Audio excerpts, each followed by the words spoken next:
जय हिंद दोस्तों। तो चलिए आज हम अपना जो सीरीज चल रहा है जियोग्राफी का उसको हम कंप्लीट करते हैं। तो अभी हम मेनली क्लास 9th की जियोग्राफी कंप्लीट कर रहे हैं, डिस्कस कर रहे हैं, जो कि हर एक एग्जाम में हेल्पफुल रहने वाला है, जो भी 2025 में होने वाला है। मेनली इसमें अगर आपको नोट्स बनाने हैं तो हिंदी इंग्लिश दोनों में मिल जाएगा। और हमने इसका एक पार्ट डिस्कस कर लिया था।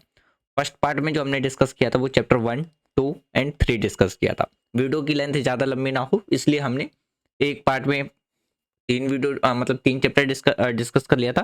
और आज हम बाकी के तीन चैप्टर डिस्कस कर लेंगे, जो कि हमारा climate, natural vegetation and wild life and population.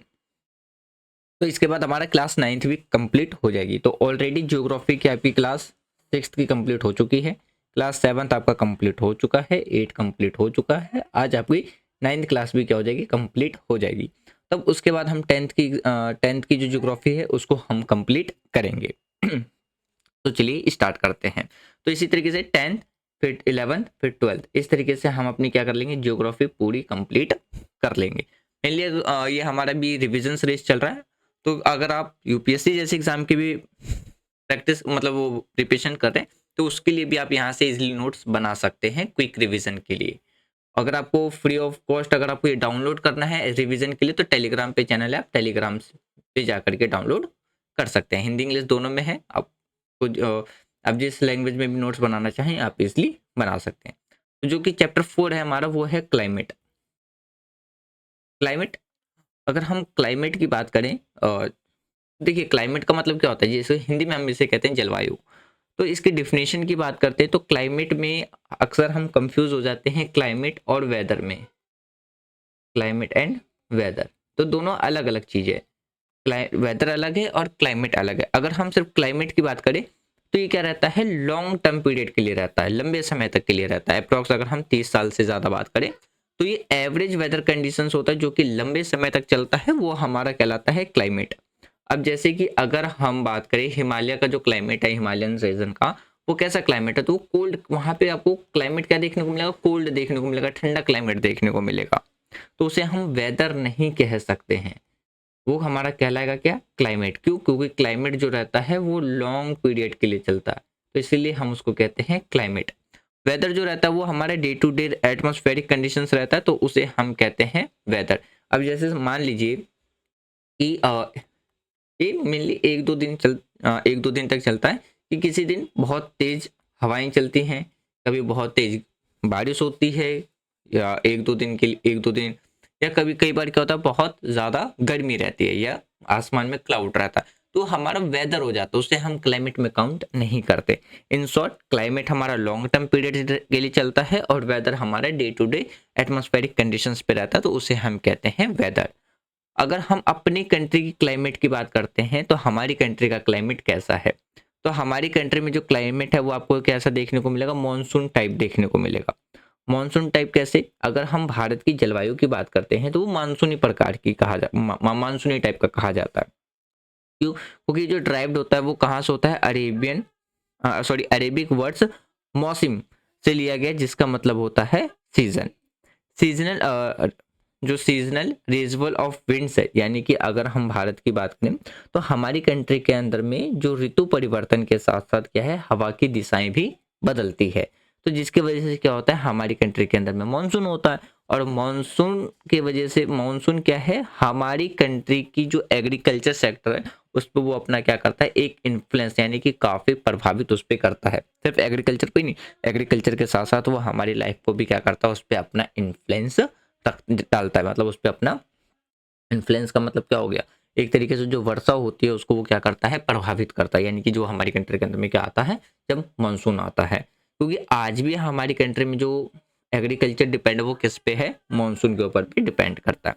अब बात करते हैं क्लाइमेटिक कंट्रोल। क्लाइमेटिक कंट्रोल का मतलब ऐसे फैक्टर्स जो कि क्या करते हैं, हमारी कंट्री के अंदर में क्लाइमेट को प्रभावित करते हैं। तो इसके कुछ फैक्टर्स है, जैसे अगर हम बात करते हैं latitude, altitude, pressure and wind system, distance from the sea, ocean current और रिलीफ फीचर। ये वो फैक्टर्स हैं जो कि हमारी कंट्री के अंदर में क्या करते हैं, जलवायु को प्रभावित करते हैं, यानी कि क्लाइमेट को कंट्रोल करते हैं। सबसे पहले हम बात करते हैं एल्टीट्यूड। देखिए ट्रॉपिक ऑफ जो कैंसर है इसने हमारी कंट्री को क्या कर रखा है, दो इक्वली पार्ट में डिवाइडेड कर रखा है, यानी कि tropical south and tropical north zone. तो जिसकी वजह से अगर आप देखो, अगर हम ये वाली हिस्से की बात करते हैं, यहाँ से हमारा क्या होता है, tropic of cancer pass out होता है इस तरीके से। तो इस वाले रीजन में आपको क्या है, इतनी ठंड देखने को नहीं मिलेगी जितनी हमारी नॉर्दर्न साइड में रहती है। यहाँ पे हमेशा जो आपको जो वो देखने को मिलेगा, मौसम देखने को मिलेगा, वो कैसा देखने को मिलेगा, ह्यूमिड या आपको नॉर्मल समर मौसम देखने को मिलेगा, यानी कि गर्मी का मौसम ही नजर आएगा। लेकिन अगर आप यहाँ पे देखोगे तो यहाँ पे आपको क्या है, तो जैसे अगर आप बात करो तो अप्रैल से अक्टूबर तक आपको क्या देखने को मिलेगा, समर और मानसून सीजन देखने को मिलेगा। उसके बाद जैसे ही दिसंबर और जनवरी का मंथ आता है, दिसंबर और जनवरी का मंथ आता है, तो इसमें आपको क्या देखने को मिलेगा, बहुत ही ज़्यादा ठंड देखने को मिलेगी नॉर्दर्न साइड में, इस वाले एरिया पे। तो इस वजह से हम कहते हैं कि जो हमारा ट्रॉपिक ऑफ कैंसर है, उसने हमारी कंट्री को क्या कर रखा है, ट्रॉपिकल साउथ और ट्रॉपिकल नॉर्थ जोन में डिवाइड कर रखा है। एल्टीट्यूड की बात करते हैं तो जो हिमालयन रीजन वाले हैं, तो वहाँ पे दिसंबर और जनवरी के टाइम पे जो एक्सपीरियंस किया जाता है वो काफ़ी ज़्यादा ठंडा किया जाता है, और वहाँ पे जो टेम्परेचर होता है वो काफ़ी ज़्यादा क्या हो जाता है, कम हो जाता है। और अगर हम वहीं पे कोस्टल प्लेन की बात करते हैं, तो वहाँ पे जो आपको क्लाइमेट मतलब जो टेम्परेचर देखने को मिलेगा वो वार्म यानी कि गर्म टेम्परेचर देखने को मिलेगा। तो हिमालय जैसे ऊंचे स्थान वाले में ठंडी का मौसम होता है, जबकि अगर हम कोस्टल एरिया की बात करें तो वहाँ पे क्या रहता है, गर्म रहता है। जैसे अभी देखिए, अभी हम जनवरी की बात करें तो जो नॉर्दर्न इंडिया है, नॉर्दर्न साइड ये वाले एरिया पे आपको काफ़ी ज़्यादा क्या नज़र आएगा, ठंडा नज़र आएगा। उसके बाद हम बात करते हैं प्रेशर एंड विंड सिस्टम। तो ये भी काफ़ी ज़्यादा इन्फ्लुएंस डालता है किस पे, हमारे हमारी कंट्री में जो रेनफॉल पैटर्न है उस पे। फिर हम मॉनसून विंड्स और साइक्लोन की बात करते हैं। डिस्टेंस फ्रॉम सी, जो कोस्टल एरिया होते हैं वो हैव मॉडरेट क्लाइमेट होते हैं, तो जिसकी वजह से क्या होता है, वहाँ पे जो इंटीरियर जो रीजन होते हैं वो क्या शो करते हैं, एक्सट्रीम टेम्परेचर को वहाँ पे वो क्या करते हैं, शो करते हैं। यानी कि वहाँ पे हमेशा आपको कैसा जो सीजन देखने को मिलेगा वो वार्म सीजन देखने को मिलेगा। ओशन करंट की बात करते हैं तो ये इफेक्ट डालते हैं किस पे, जो भी कोस्टल वेदर पैटर्न्स होता है उस पे आपको क्या करते हैं, इफेक्ट डालते हुए नजर आएंगे। रिलीफ फीचर्स की बात करते हैं, यानी कि जो माउंटेन बैरियर्स होते हैं, जैसे कि अगर हम हिमालयस की बात करते हैं तो हिमालयस ब्लॉक करता है, जो भी ठंडी हवा आती है उसको रोकने का काम करता है। तो ये कुछ ऐसे फैक्टर्स हैं जो हमारी कंट्री के अंदर में क्या करते हैं, क्लाइमेट कंट्रोल को, यानी कि जो क्लाइमेट है उसको प्रभावित करते हैं, फैक्टर करते हैं। फैक्टर अफेक्टिंग इंडियाज क्लाइमेट, यानी कि भारत की जो जलवायु है उसको प्रभावित करने वाले कारक, पहला आपको देखने को मिलेगा हिमालयस, इंडियन ओशन और जेट स्ट्रीम्स। हिमालयस की बात करते हैं, ये एक तरीके से बैरियर रोकने का काम करता है, जो भी ठंडी हवाएं होती हैं कहाँ से, जो साइबेरियन विंड से जो हवा, ठंडी हवा आती है उसको वो क्या करता है, हिमालयन रोकने का काम करता है, बैरियर का काम करता है। इंडियन ओशन की बात करते हैं, ये सोर्स है किसके लिए, एक मॉइस्चर फॉर मानसून, यानी कि मानसून के लिए जो भी मॉइस्चर की जरूरत होती है, नमी की जरूरत होती है, तो इंडियन ओशन उसके लिए क्या बन जाता है, एक सोर्स यानी कि एक साधन बन जाता है। जेट स्ट्रीम क्या होता है, जो अपर एयर करंट होते हैं, जब वो इन्फ्लुएंस करता है किसको, मॉनसून को और वेस्टर्न डिस्ट्रीब्यूशंस को, तो वो हमारे लिए क्या है, जेट स्ट्रीम कहलाता है। यानी कि जो जेट स्ट्रीम है, ऊपरी हवा की जो धाराएं होती हैं, जो मॉनसून और जो पश्चिम जो विपक्ष है उसको क्या करती हैं, प्रभावित करती हैं, उसी को हम कहते हैं जेट स्ट्रीम। तो होप सो आपको जेट स्ट्रीम भी समझ में आ गया होगा। उसके बाद देखिए, हम अपनी कंट्री के सीजन की बात करते हैं, तो हमारी कंट्री में आपको किस किस तरीके के सीजन देखने को मिलेगा, जैसे कोल्ड वेदर सीजन है, हॉट वेदर सीजन है, एडवांसिंग मानसून है और रिट्रीटिंग मानसून है। अब सबसे पहले हम बात करते हैं द कोल्ड वेदरिंग सीजन, जिसे हम कहते हैं ठंड का मौसम। तो हमारी कंट्री में ये मेनली आपको कहाँ देखने को मिलेगा, ठंड का मौसम नॉर्थ इंडिया के साइड ही देखने को मिलेगा। तो जो अगर हम कोल्ड वेदर से सीजन की बात करते हैं, तो इसकी जो ड्यूरेशन यानी कि जो टाइम पीरियड है वो कब से कब तक चलता है, नवंबर से लेकर के दिसंबर से लेकर के फरवरी तक आपको देखने को मिलेगा नॉर्दर्न इंडिया के। तो इस टाइम पे जो नॉर्दर्न इंडिया के साइड में जो टेम्परेचर रहता है वो काफ़ी ज़्यादा क्या होता है, कम हो जाता है, और कोस्टल एरिया में क्या रहता है, वहाँ पे आपको जो टेम्परेचर देखने को मिलेगा वो वार्म टेम्परेचर देखने को मिलेगा। नॉर्थ वेस्ट ट्रेड विंड्स जो जो होती हैं, जिसके वजह से जो ओवरलैंड होते हैं, यानी कि जो उत्तर भारत में जो ठंड है, और जो उत्तर भारत में आपको क्या है, ठंड देखने को मिलेगा। और वहीं पे अगर हम बात करते हैं तो जो वेस्टर्न साइड हो जो कोस्टल साइड होता है वहाँ पे आपको गर्म देखने को मिलेगा। अब देखिए समर की बात करते हैं, यानी कि हॉट वेदर सीजन। तो ये चलता है मार्च से लेके मई तक का। तो इसमें जो टेम्परेचर रहता है वो काफ़ी ज़्यादा हाई रहता है और इसी में आपको क्या देखने को मिलेगा, लू देखने को मिलेगा। अब लू मतलब क्या है, जो हॉट एयर यानी कि वो हवा जिसकी टेम्परेचर काफ़ी ज़्यादा रहती है, तो वो हवा क्या है उस टाइम पे चलती है। और ये भी फिर कहाँ होता है, आपको नॉर्दर्न इंडिया के साइड ही देखने को मिलेगा। एडवांसिंग मानसून की बात करते हैं, यानी कि रेनी सीजन जब हमारी कंट्री में बारिश का मौसम आता है, तो ये ड्यूरेशन जून से लेकर के सितंबर तक देखने को मिलेगा। और साउथ वेस्ट मानसून की बात करते हैं तो वहाँ पे काफ़ी ज़्यादा क्या होती है, हैवी रेनफॉल होती है। और ग्राफिक रेनफॉल की बात करते हैं तो ये वेस्टर्न घाट में काफ़ी ज़्यादा क्या किया जाता है, हैवी रेन यानी कि काफ़ी मात्रा में क्या होती है वहाँ पे बरसात होती है।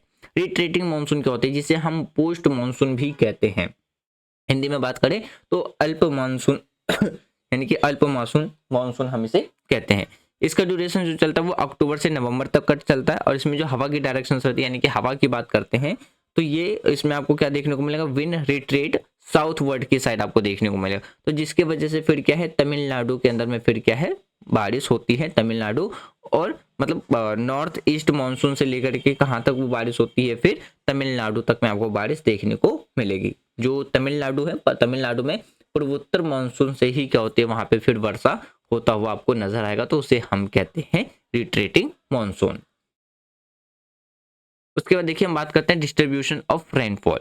हैवी रेनफॉल की बात करते हैं, हैवी रेनफॉल जिसमें 200 सेंटीमीटर से कम होती है, तो ये आपको कहाँ पे देखने को मिलेगा, western coast north east state में आपको क्या है देखने को मिलेगा, जहाँ पे एनुअली सॉरी जो मानसून सीजन में जो बारिश होती है वो कितना देखने को मिलेगा, 200 सेंटीमीटर से कम देखने को मिलेगा।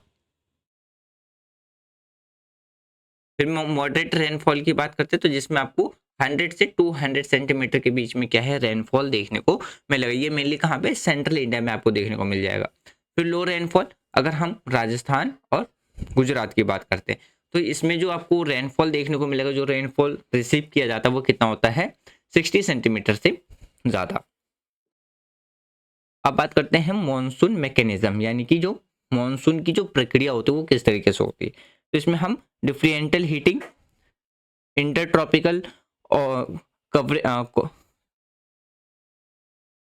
कन्वर्जेंस जोन की बात करें तो वहाँ पे जो बारिश यानी कि वहाँ पे जो प्रेशर रहता है वो काफ़ी ज़्यादा क्या रहता है, लो प्रेशर रहता है। और वो अट्रैक्ट करता है किसको, मानसून विंड्स को। फिर साउथ वेस्ट मानसून की बात करते हैं तो यहाँ पे जो विंड्स है यानी कि जो हवा होती है वो क्या करती हैं, डिफ्लेक्ट करती हैं Indian due to the Coriolis effect burning rain. अब इसका मतलब क्या है कि जो दक्षिण पश्चिम मानसून है तो भारत में वर्षा लेकर के आते हैं। रिट्रेटिंग मानसून यानी कि जब बारिश क्या हो रही होती है, मतलब जो बारिश होती है वो क्या हो रही होती है, मानसून जो हो रही होती है वो वापस जा रही होती है। तो जो हवा की भूमिका होती है यानी कि जो हवा भूमि से समुद्र की ओर क्या होती है उस टाइम पे चली जाती है। तो इस तरीके से क्या होती है, रिट्रेटिंग मानसून आपको देखने को मिलेगा।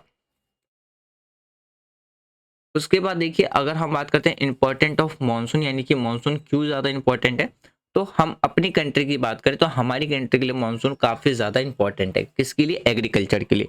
तो आज भी हमारी कंट्री के अंदर में जो एग्रीकल्चर है वो किस पे डिपेंड करती है, मानसून के ऊपर ही डिपेंड करती है। तो मानसून की बात करते हैं तो monsoon rains are a vital of crops like rice and wheat. तो चावल और गेहूं की खेती के लिए काफ़ी ज़्यादा ज़रूरत होती है हमें मानसून की। क्यों, क्योंकि लार्ज अमाउंट में वाटर की रिक्वायरमेंट होती है। फिर अगर हम मानसून की बात करते हैं तो जो वाटर सप्लाई यानी कि जो मानसून जब आती है हमारी कंट्री के अंदर में तो जो वाटर साइकिल होती है, जो वाटर लेवल होता है उसको फिर से अंडरग्राउंड वाटर लेवल जो होता है उसको फिर से क्या कर देता है, रिचार्ज कर देता है।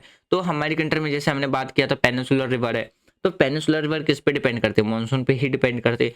तो मानसून आने के बाद जो भी मानसून के ऊपर जो डिपेंड करती हैं रिवर वो दोबारा से क्या हो जाती हैं, रिचार्ज हो जाती हैं, जिसमें दोबारा पानी जो वाटर है वो क्या होने लगता है, फ्लो होने लगता है।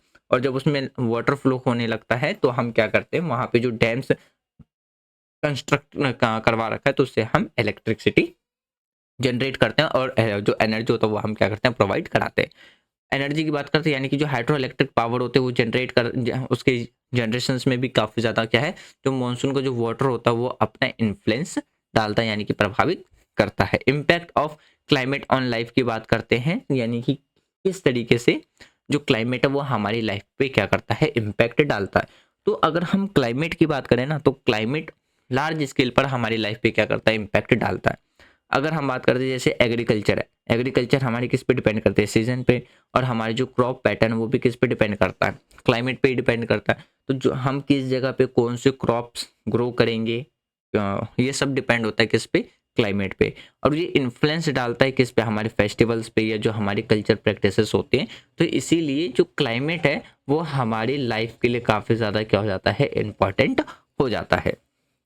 अब हम डिस्कस करते हैं चैप्टर 5, जो कि है natural vegetation and wild life. देखिए नेचुरल मतलब क्या हो गया, नेचुरल मतलब प्रकृति हो गई, जिसमें नेचुरल मतलब प्रकृति, जो हमें भाई नेचर चीज़ें मिल रही हैं जो नेचुरली है। जैसे अगर हम माउंटेन की बात करते हैं, नेचुरली है वो, मैन मेड नहीं है, वो प्रकृति नहीं बना रखी है उसको।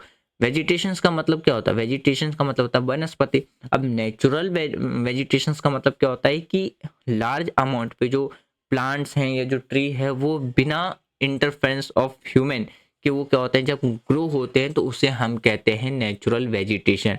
और उस पे जो लाइफ डिपेंड करती हैं, जो लाइफ सर्वाइव करती हैं, उसे हम कहते हैं wild life.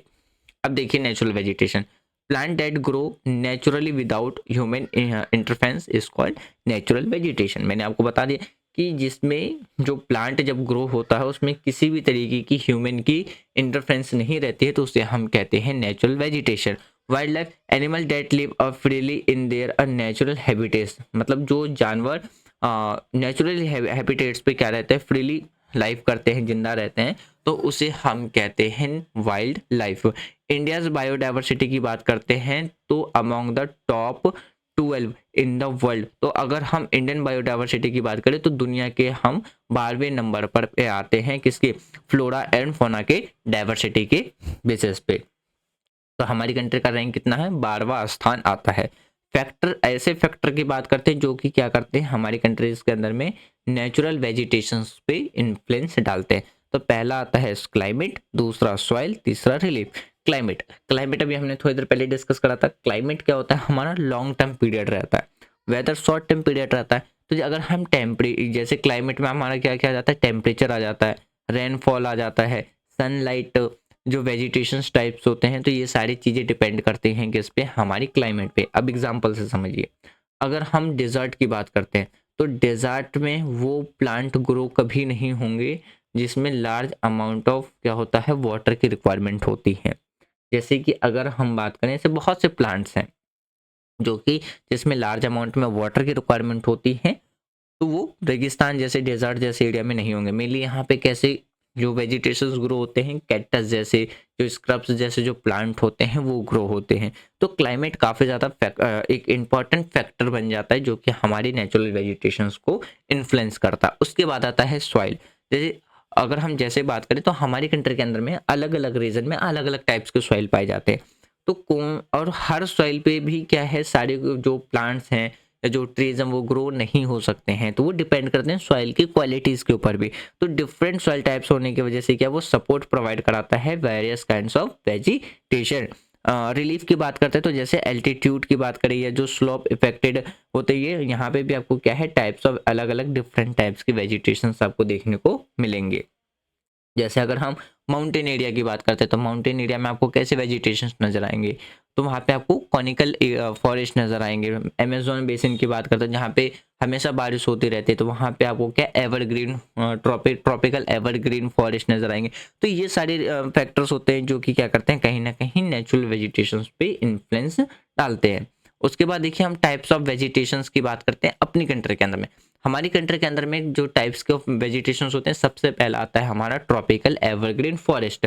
Tropical evergreen forest का मतलब होता है वो ऐसे फॉरेस्ट होते हैं जहाँ पे हमेशा आपको क्या देखने को मिलेगा, प्लांट्स ग्रीन नजर आएंगे। तो ये आपको मेनली कहाँ नजर आएंगे, तो ये उस जगह पे आएंगे जहाँ पे बहुत ही ज़्यादा क्या होती है, वर्षा होती है। यानी कि जो वो एनुअली कितना 200 सेंटीमीटर से ज़्यादा जब वो रेनफॉल को क्या करते हैं, रिसीव करते हैं, तो उस जगह पे आपको ट्रॉपिकल एवरग्रीन फॉरेस्ट नजर आएगा। लोकेशन, जैसे अगर हम वेस्टर्न घाट की बात करते हैं या हम अंडमान एंड निकोबार की बात करते हैं, नॉर्दर्न ईस्ट स्टेट की बात करते हैं, तो यहाँ पे आपको क्या है, ट्रॉपिकल एवरग्रीन फॉरेस्ट नजर आ जाएगा। इसके फीचर्स की बात करते हैं तो यहाँ पे जो प्लांट्स होते हैं यानी कि जो ट्रीज होते हैं वो काफ़ी ज़्यादा मात्रा में होते हैं, और ये हमेशा क्या होते हैं, हमेशा मतलब पूरे साल ही क्या रहते हैं, हरे भरे रहते हैं, यानी कि इसमें जो पत्ते होते हैं प्लांट के ट्री के वो मतलब उसमें पत्ते झड़ते नहीं हैं।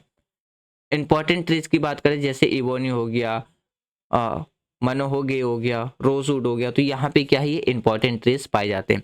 वाइल्ड लाइफ़ की बात करते हैं जैसे एलिफेंट्स हैं, मंकीज़, लियोपार्ड्स, तो यहाँ पे ये कॉमन मतलब ये एनिमल्स आपको देखने को मिल जाएँगे।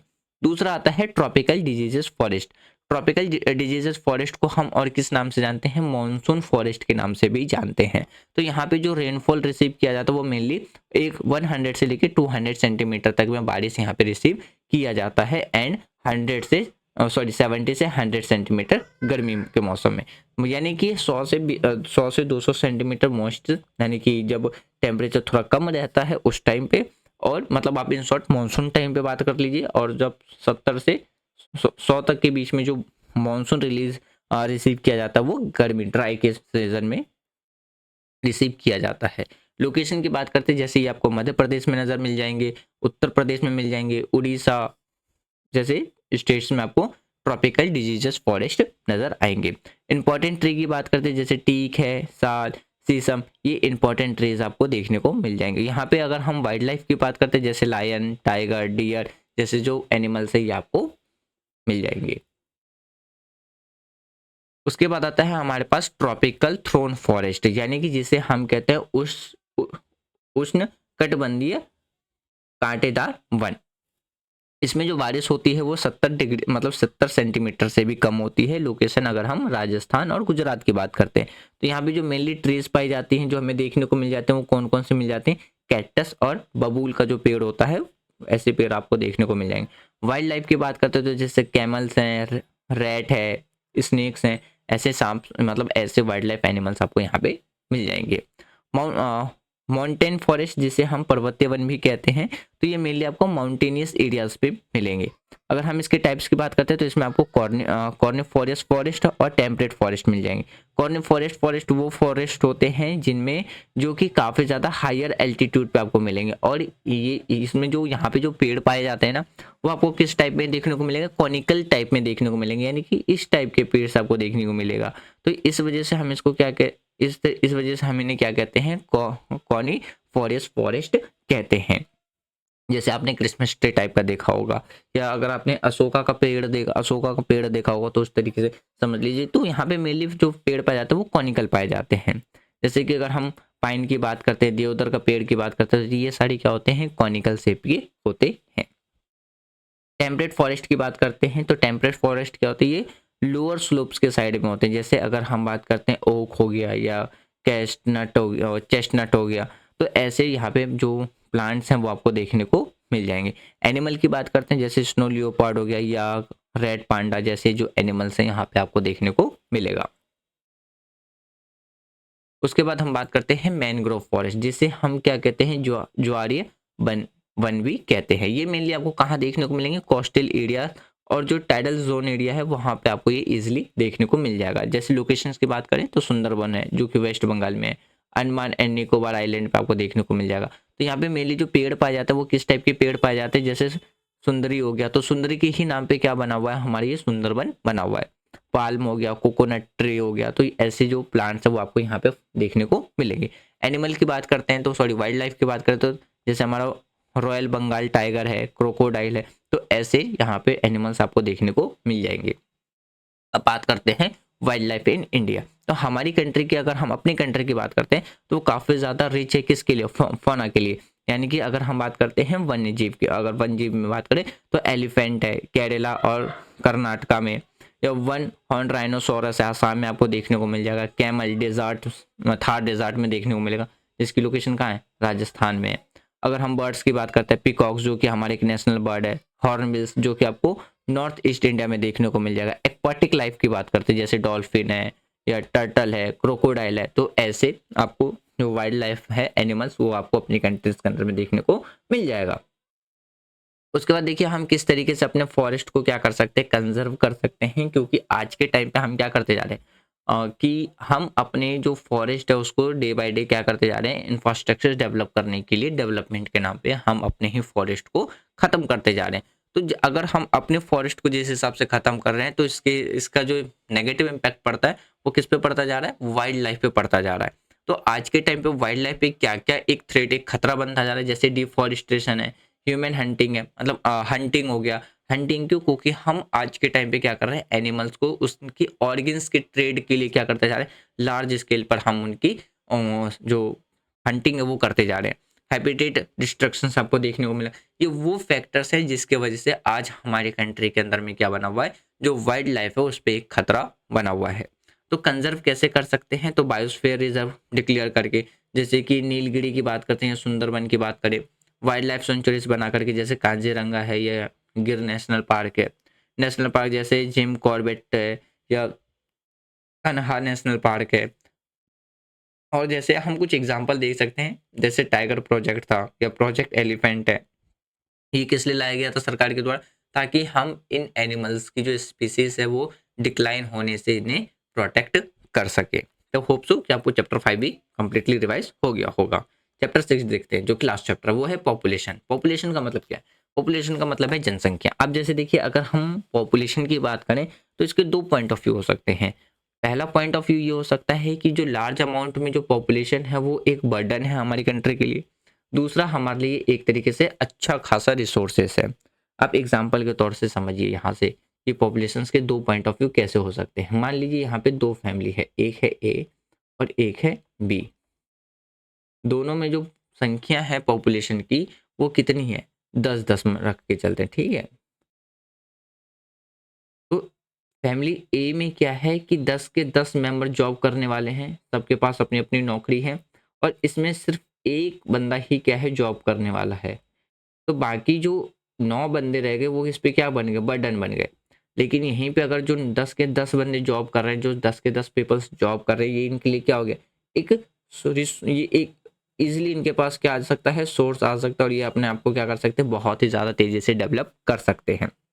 अगर हम अपनी पॉपुलेशंस को जॉब प्रोवाइड कराते हैं तो वो हमारी कंट्री के लिए क्या होगा, एक रिसोर्सेस होगा, large amount of human resources होगा।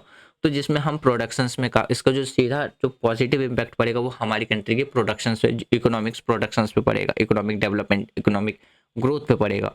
तो अगर हम पॉपुलेशंस का सही तरीके से यूटिलाइज करते हैं तो इसका जो रिजल्ट हमें मिलेगा, इसका जो रिजल्ट इम्पैक्ट पड़ेगा हमारी इकोनॉमी पे वो काफ़ी ज़्यादा पॉजिटिव पड़ेगा। अगर हम इसे एक बर्डन की तरीके से देखते हैं तो वो इसका तब नेगेटिव इम्पैक्ट पड़ता है हमारी इकोनॉमिक्स पे। क्यों? क्योंकि वो एक तरीके से बर्डन तो है, साथ साथ में वो क्या करते जा रहे हैं कि रिसोर्सेज को कंज्यूम करते जा रहे हैं। तो रिसोर्सेज तो कंज्यूम हो रहा है और प्रोडक्शंस नहीं हो रहा है, तो इस कंडीशन में बर्डन बन जाता है। तो आज हम पॉपुलेशन यानी कि जनसंख्या के बारे में ही डिस्कस करेंगे। सबसे पहले हम बात करते हैं इंट्रोडक्शन। तो the number of people living in a specific area. तो पॉपुलेशन का मतलब क्या होता है, नंबर ऑफ पीपल्स, यानी कि जो लोगों की जो संख्या होती हैं वो जो एक स्पेसिफिक एरिया की बात करते हैं जहाँ पे वो रहते हैं, तो वो हमारे लिए क्या कहलाता है, पॉपुलेशंस कहलाता है। जैसे यहाँ पे देखिए, दो फैमिली लिया था हमने, तो एक फैमिली में कितनी संख्या थी लोगों की, 10 थी। तो ये क्या होगी, ए फैमिली की संख्या हो गई, पॉपुलेशन हो गई कि 10 लोगों का ये परिवार है। बी का भी वही हो जाता। तो अगर हम यही चीज कंट्री की बात करते हैं, और countries human resources is a critical for the economic and social development. तो हमारे पास जो पॉपुलेशन है, यदि हम उसको जॉब्स प्रोवाइड करा देते हैं तो वो एक क्या करता है, एक बहुत ही इंपॉर्टेंट रोल प्ले कर सकता है, किसके लिए, हमारे इकोनॉमिक और सोशल डेवलपमेंट के लिए। तो इंडिया की बात करें तो आज हमारी कंट्री क्या है, दुनिया की सेकेंड मोस्ट पॉपुलेटेड कंट्री है। और मोस्ट पॉपुलेटेड कंट्री के साथ साथ क्या है, आज के टाइम पे हमारी कंट्री की जो पॉपुलेशन है वो क्या है, यंग कंट्री है आज के टाइम पे। तो अगर आज के टाइम पे हम अपनी यंग पॉपुलेशन का सही तरीके से यूटिलाइज कर सकते हैं तो आज हमारी कंट्री की जो इकोनॉमिक ग्रोथ है वो और भी ज़्यादा क्या होगी, तेज़ी से ग्रो होगी। तो हमारी कंट्री दुनिया की second largest most populated country है आफ्टर द चाइना। तो आज भी चाइना क्या है, हमसे आगे, मतलब ज़्यादा डिस्टेंस का आगे पीछे नहीं है, कुछ ही करोड़ के आगे पीछे हैं। अब देखिए कि एस्पेक्ट्स ऑफ इंडियन पॉपुलेशंस की बात करते हैं, तो जो हम जब पॉपुलेशंस की काउंटिंग करते हैं वो हम हर 10 साल के सेंसस पे करते हैं। तो जैसे कि 2001 में जो सेंसस हुआ था उस टाइम पे हमारी कंट्री की पॉपुलेशंस कितनी थी, 1.02 बिलियन थी। 2011 में जो सेंसस हुआ था उसमें 1.21 मिलियन थे। अगर हम 2021 की बात करें तो उसके अकॉर्डिंग बात करें तो आज हमारी कंट्री की जो पॉपुलेशन है वो कितनी है, 1.40 मिलियन आपको देखने को मिलेगा, यानी कि 140 करोड़। तो डेकल ग्रोथ की बात करते हैं, डेकल ग्रोथ रेट ये वो रेट होता है जिसमें हम क्या करते हैं, हर 10 साल में हमारी पॉपुलेशन कितनी बढ़ी है हम उसको क्या करते हैं, काउंट करते हैं। उसके बाद देखिए पॉपुलेशन डिस्ट्रीब्यूशंस की बात करते हैं। पॉपुलेशन डिस्ट्रीब्यूशंस यानी कि पहला आता है आपका अनइवन डिस्ट्रीब्यूशन, जैसे कि हम अनइवन डिस्ट्रीब्यूशन जो कि एक इन्फ्लुएंस करता है physical and socio economic and historical factor. तो उसमें हम सबसे पहले हम बात करते हैं किस बारे में, डेंस पॉपुलेशंस, यानी कि वो स्टेट जहाँ पे सबसे ज़्यादा पॉपुलेशंस नज़र आते हैं। अगर हम उत्तर प्रदेश की बात करते हैं, बिहार की बात करते हैं, ये वो स्टेट है जहाँ पे आपको क्या है, सबसे ज़्यादा पॉपुलेशंस नज़र आएंगे। सेपरेट पॉपुलेशंस की बात करते हैं, यानी कि जहाँ पे सबसे कम पॉपुलेशंस होती है, जैसे अरुणाचल प्रदेश, सिक्किम, पार्ट ऑफ राजस्थान। तो यहाँ पे जो आपको पॉपुलेशन है वो काफ़ी कम मात्रा में नज़र आएगा।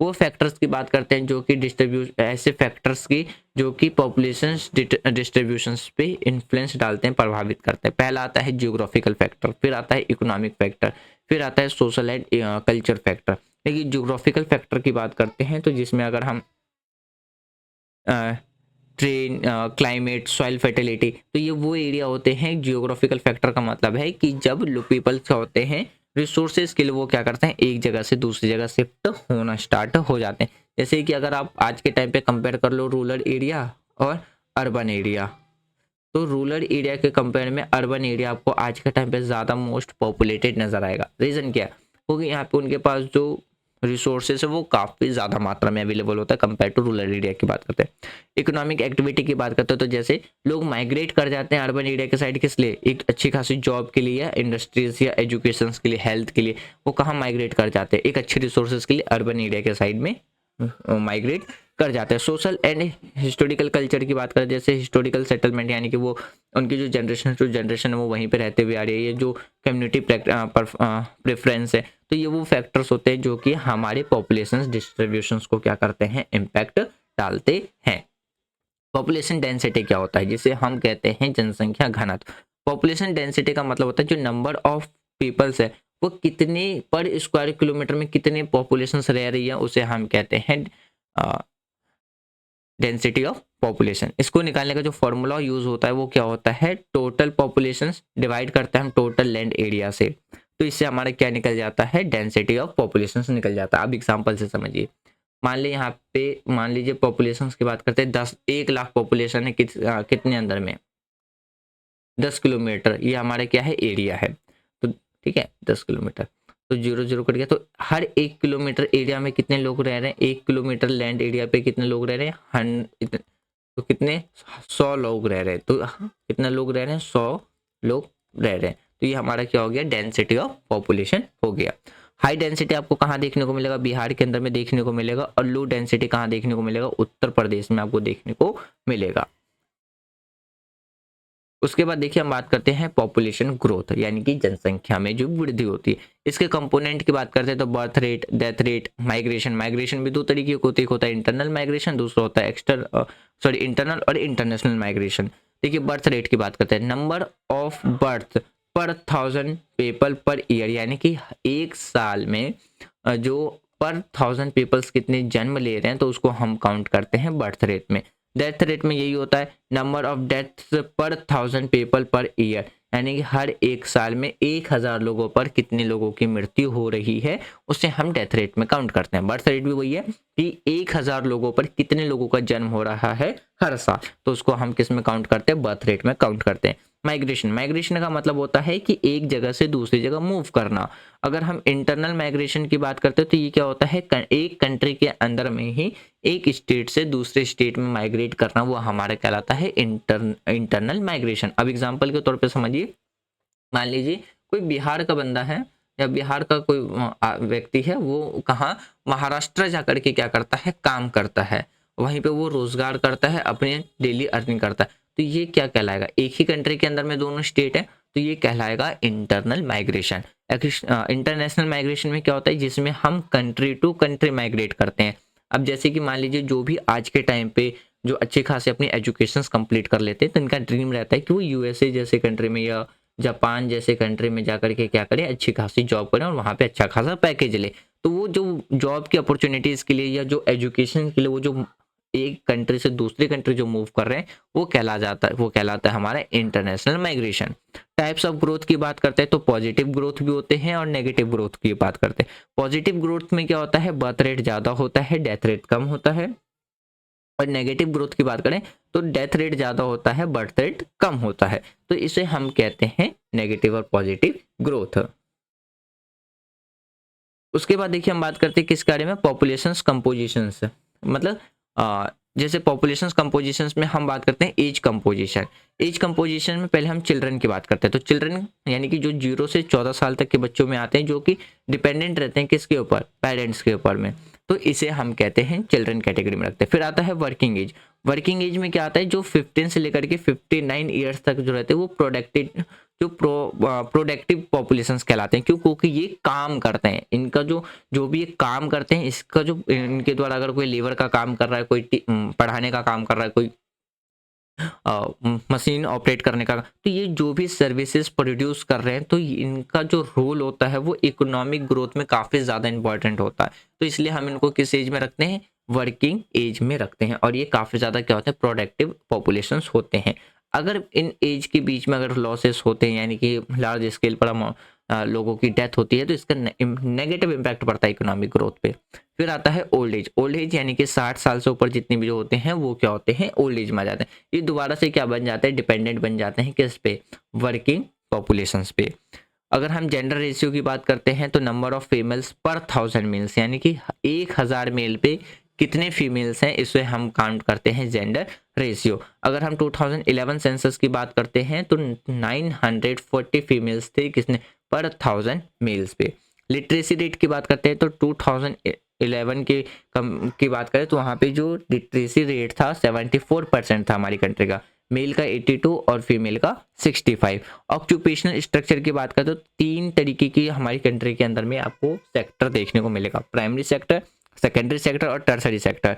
प्राइमरी सेक्टर क्या होता है, जिसमें हम एग्रीकल्चर या हम फॉरेस्ट्री की बात करें, ये हमारे किस में आता है, प्राइमरी सेक्टर, जिससे हमें रॉ मटेरियल मिलता है या हम ग्रेन्स क्रॉप्स जो क्या करते हैं, ग्रो करते हैं। सेकेंडरी सेक्टर वो सेक्टर होता है जिसमें हम मैन्युफैक्चरिंग या असेंबलिंग करते हैं।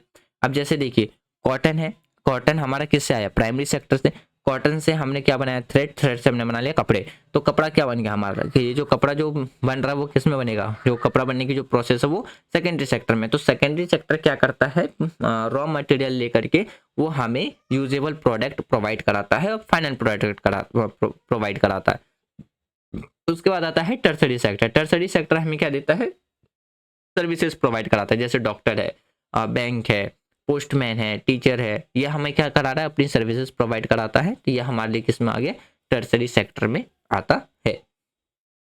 उसके बाद देखिए अगर हम नेशनल पॉपुलेशन पॉलिसी की बात करते हैं तो पहला जो नेशनल पॉपुलेशन पॉलिसी था वो कब आया था, 1952। जिसका मेन उद्देश्य क्या था, अपने पॉपुलेशंस को यानी कि जो पॉपुलेशन ग्रोथ है उसको क्या करना था, कंट्रोल करना था। उसके बाद आया था नेशनल पॉपुलेशन पॉलिसी 2000। तो इसमें क्या करना था, इसको में जो मेन फोकस रखा गया था कि जो इन्फेंट मॉर्टेलिटी रेट है उसको कम करना, इम्प्रूव करना जो भी मेंटल हेल्थ है, और इंक्रीज करना था लिटरेसी को। तो ये पॉइंट्स याद रखिएगा। तो फ्रेंड्स हमारा आज क्लास 9th की जो ज्योग्राफी है वो भी कंप्लीट हो चुकी है। होप सो आपने इसको कंप्लीटली रिवाइज कर लिया होगा। और कोई भी डाउट है तो आप अपना डाउट कमेंट बॉक्स में बता देना। जब हम क्लास 10th की ज्योग्राफी डिस्कस करेंगे तो पहले डाउट क्लियर कर लेंगे, तब हम क्लास 10th की ज्योग्राफी डिस्कस करेंगे। आप किसी भी एग्जाम की प्रिपरेशन कर रहे हैं, आप यहाँ से इजीली नोट्स बना सकते हैं। यदि वीडियो पसंद आई है तो वीडियो को लाइक कर सकते हैं, शेयर कर सकते हैं, चैनल को सब्सक्राइब कर सकते हैं। Thanks for watching friend, take care, जय हिंद।